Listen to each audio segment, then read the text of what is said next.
ये मंत्री जी भले अभी मंत्री नहीं है, हमको भी दुख है, बूढ़ा आदमी को हटा दिया। हमको भी दुख है, बुढ़ारी समय में इनका साथ ऐसा नहीं करना चाहिए। तो ऊपर से चाचा चाचा बोलते हैं, चाचा के साथ भतीजा ने खेला कर दिया है। नो डाउट गुरुजी के लिए आपका आदर हमेशा जिंदा रहे, हम भी चाहते हैं, लेकिन ये गुरुजी का भी दौर नहीं रहा, ये शुद्ध रूप से हेमंत दादा का दौर है। विधानसभा में हम लोग खाली खाता खोलने दीजिए ना, इनका जो नाजायज खाता है अगर बंद नहीं हो गया तो फिर कहिएगा। जय हिंद, जोहार झारखंड। मैं शमशाद आलम। जयराम महतो कोल्हान में सभा को संबोधित करते हुए कहा कि हमें भी दुख है, बूढ़ा को हटा दिया। आखिर किसे वो बूढ़ा कह रहे हैं और किसे हटाने की बात कर रहे हैं? और ये भी कह रहा है कि भतीजा ने चचा को चचा चचा कह के जो है कि खेला बिगाड़ दिया चचा का। और क्या दिक्कत था चचा को जो है कि कम से कम एक बूढ़ा व्यक्ति को कम से कम 2-3 महीना और रहने देता, क्या बिगड़ जाता है हेमंत बाबू का? कुछ नहीं बिगड़ने वाला था। लेकिन मुझे भी दुख है कि बूढ़े आदमी को जो है कि हटा दिया। और आगे जयराम महतो ये भी कहे हैं कि जेएमएम जो है कि अब गुरुजी की पार्टी नहीं है।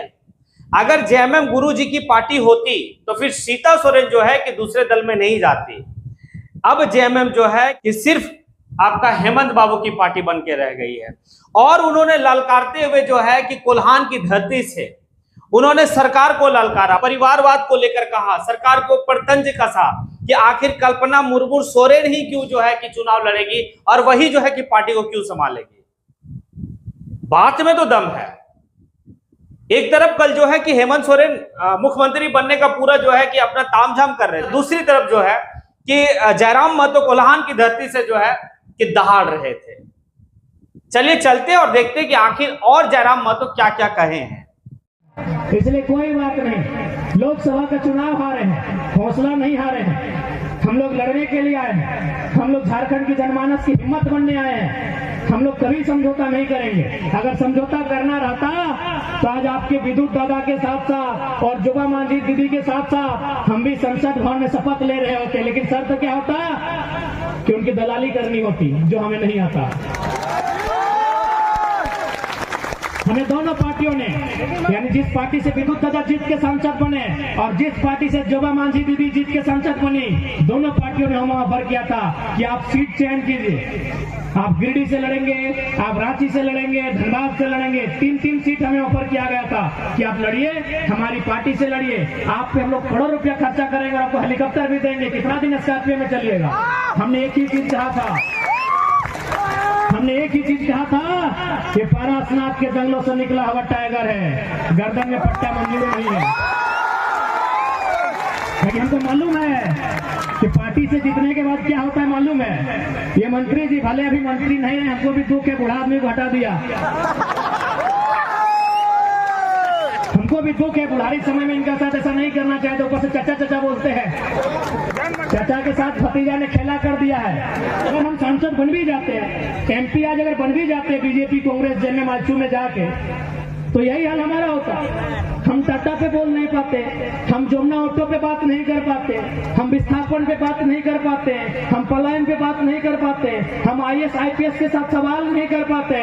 तो भैया हमने यही कहा है कि पारसनाथ टाइगर हैं, आजाद रहना पसंद करेंगे। आपको आपकी गुलामी राजनीति मुबारक हो। आपने जो भरोसा इस बेटे पर दिखाया है, ये बेटा आपकी 12 गोलियां खाने का काम फिर से करेगा, इतिहास फिर से दोहराया जाएगा, लेकिन आपके अधिकारों के साथ कोई समझौता नहीं करेगा। तो इस पूरे झारखंड में, झारखंड के पूरे 32,000 गांव में जहां जहां हमारी जरूरत पड़ेगी, अगर हम समय रहेगा जरूर कदम रखेंगे, जरूर उस आंदोलन का हिस्सा बनेंगे।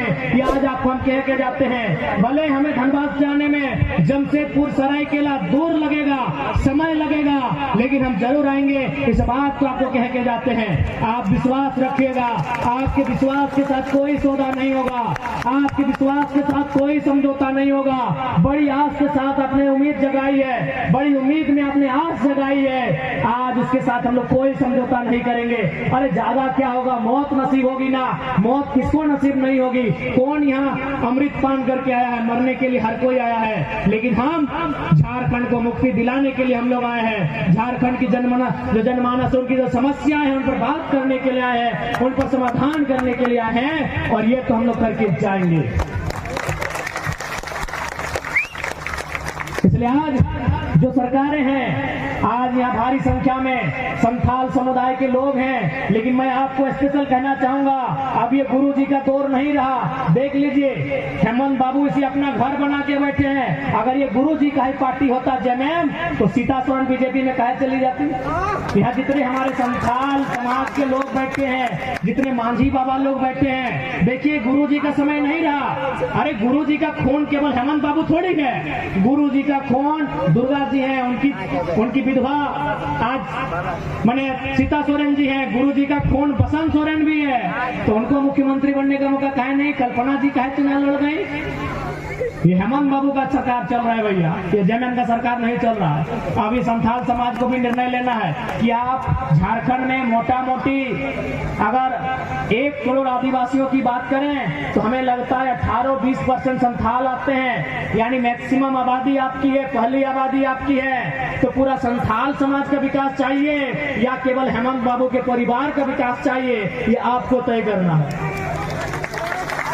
ये आपको तय करना है। मेरे जितने भी मांझी हड़ाम चाहे लोग हैं, हमारी जितनी भी दीदी लोग हैं जो संथाल समुदाय से आती हैं, कि ये वो दौर नहीं रहा। नो डाउट गुरु जी के लिए आपका आदर हमेशा जिंदा रहे, हम भी चाहते हैं, लेकिन ये गुरु जी का भी दौर नहीं रहा। ये शुद्ध रूप से हेमंत दादा का दौर है। ये तो गनीमत है कि उनका बेटा बेटी लोग बड़ा नहीं हुआ है, नहीं तो 2-4 को सीट उन लोग भी चुनाव लड़ता। आप लोग ताली बजाते रहते हैं और जिंदाबाद मुर्दाबाद करते रहते। अगर सच में वो अगर आदिवासी हितैषी है तो भैया बसंत सोरेन के जगह बुधू सोरेन को चुनाव कहे नहीं लड़ाए, कल्पना सोरेन के जगह कविता मुर्मू को कहे नहीं चुनाव लड़ा दी। अनिता दी हमारी कम है क्या? कम है क्या बताइए? तो ये कौन सा आप चाहते हैं आदिवासी का भला हो? आप केवल अपने परिवार का भला चाहते हैं। अरे आप इतना अपना परिवार का भला चाहते हैं कि बूढ़ा चाचा को 3 महीना नहीं रहने दिए। 3 महीना रहने देते। बूढ़ा आदमी बेचारा गुरु जी का दोस्त है, जैसने था बूढ़ा आदमी 3 महीना और रहने देते। तो ये अब आप डिसाइड कीजिए कि आप एक व्यक्ति ही आपका समाज है या आपका समाज लाखों करोड़ों में है, ये आपको डिसाइड करना है। आज अगर आदिवासियत की बात आती है तो सबसे पहले सीएनटी की भी बात होनी चाहिए। तो सबसे पहले बताइए, माननीय मुख्यमंत्री हेमंत सोरेन सीएनटी की बात किस मुंह से करेंगे? सीएनटी का क्या मतलब होता है, थोड़ा हमको बताइए। सीएनटी का मतलब होता है कि आदिवासी का जमीन आदिवासी ही खरीदेगा उसी थाना में, कुर्मी का जमीन कुर्मी ही खरीदेगा उसी जिला में, हरिजन का जमीन हरिजन ही खरीदेगा उसी जिला में, और आदिवासी का जमीन एक आदिवासी ही खरीदेगा उसी थाना में। हेमंत दादा लगता है 24 जिला में जमीन खरीदे हैं, जो खुद नियम नहीं पालन किए हैं। ये नियम है कि नहीं बताइए? यही नियम है ना सीएनटी का। जो खुद नियम का पालन नहीं किए हैं, उनका घर कहाँ है मालूम है? उनका घर है रामगढ़ जिला का गोला प्रखंड का नेमरा में। उनका जमीन कहाँ है? बोकारो में। उनका जमीन कहाँ है? धनबाद में। उनका जमीन कहाँ है? जामताड़ा में। उनका जमीन कहाँ है? दुमका में। उनका जमीन कहाँ है? रांची में। बताइए कैसे वो आपकी बात करेंगे? बताइए हेमंत सोरेन के आदिवासी को कैसे सलाह देंगे जो खुद सीएनटी का उल्लंघन करके रखे हैं? वो खुद सीएनटी कानून का उल्लंघन करके रखे हैं। आज कहीं कहीं उनकी पत्नी रो दी। अरे भाई, उनकी पत्नी आज विधायक बन गई है, कल मंत्री भी बन जाएगी, और हेमंत दादा जहाँ थे जेल में थे, उससे क्या फर्क था? लेकिन उस समय आंसू कहे नहीं आया जब प्रेम मार्टी जेल गया था। अरे हेमंत दादा जेल में भी थे ना, फिर भी रॉयल लाइफ जीते थे, टाइम टू टाइम खाना बनता था। ओ आप लोग को बेवकूफ कैसे बनाया गया मालूम है? आपको दिखा दिया गया नहीं, वहाँ जेल में व्यवस्था नहीं था, दाढ़ी बढ़ा के पाँव देखिएगा, पाँव का शेविंग है। आपको दाढ़ी दिखा दिया गया कि जेल में व्यवस्था नहीं था, वो दिखावटी था कि जेल के बाहर लोगों को क्या दिखाएंगे। पाँव देखिएगा, उनका पाँव का शेविंग है। क्या दादा बोका बनाइएगा? आदिवासी बोका रखिएगा आज भी, वाह रे वाह। पाँव देखिएगा, उनका पाँव का शेविंग है। वो जानबूझ के दाढ़ी का शेविंग नहीं किए कि जब बाहर आएंगे तो थोड़ा सा मजलू वाला सीन लगना चाहिए। सही बोल रहे, अब चेक कीजिए, उनके पाँव चेक कीजिएगा, पाँव का सेविंग है। अगर ठीक है, हमको सहानुभूति है, ऐसा बात नहीं कि हेमंत के हम विरोधी हैं, उनकी राजनीतिक विरोधी हैं, उनके विचारों के विरोधी हैं, चलिए झारखंड के हैं, लेकिन भैया आप अगर जेल में थे भी तो कोई फर्क नहीं था, आपके घर में कहीं राशन नहीं घटा था, ना आपके बच्चे का ट्यूशन फी कम हुआ था। लेकिन पूछिए प्रेम मार्डी के घर जाके, पूछिए जो दीदी लोग जेल में थी, उनका बच्चा का राशन घटा था। जो छोटे छोटे बच्चे थे उनको टुआ में दूध पिलाना पड़ता था। टुआ समझते हैं ना, पाउडर दूध। तो आप अगर जेल में थे तो कोई पहाड़ नहीं टूटा था आपके परिवार पे। लेकिन झारखंड के लोग टीवी में जो आंसू दिखता है उसको देखते हैं, बड़ा बड़ा नेता लोग जो आंसू बहाता है उसको देखते हैं। अब हम उम्मीद करते हैं झारखंड के लोग प्रेम मार्डी और उनके साथ जो बहन लोग जेल में रह के आई है उनके आंसुओं को भी देखेगी और 2024 के विधानसभा में पाई पाई का हिसाब लेगी। और आप विश्वास रखिए, अरे हम लोग केवल सीट हारे हैं ना, फिर भी हड़कंप में वोट देख के हार गए हैं ना, फिर भी लोग डर रहा है, अरे जयराम वहां तो 3.5 लाख वोट लाया है, अगर वो विधायक बन गया, विधानसभा जीत गया तो भी तो नहीं छोड़ेगा, तो भी वो नाक में नून कस के रखेगा। अरे विधानसभा में हम लोग खाली खाता खुलने दीजिए ना, इनका जो नाजायज खाता है अगर बंद नहीं हो गया तो फिर कहिएगा। विधानसभा में हम लोग का खाता खोलिए, फिर जो झारखंड के साथ अन्याय कर रहे हैं उनका सारा खाता बंद कर देंगे। और बिल्कुल अंत में यही कहेंगे, खासकर दीदी लोग, आप लोग को भी तैयार रहना होगा युद्ध के लिए, क्योंकि जब हमारे पास जमीन था दीदी लोग का मान सम्मान बराबर होता था।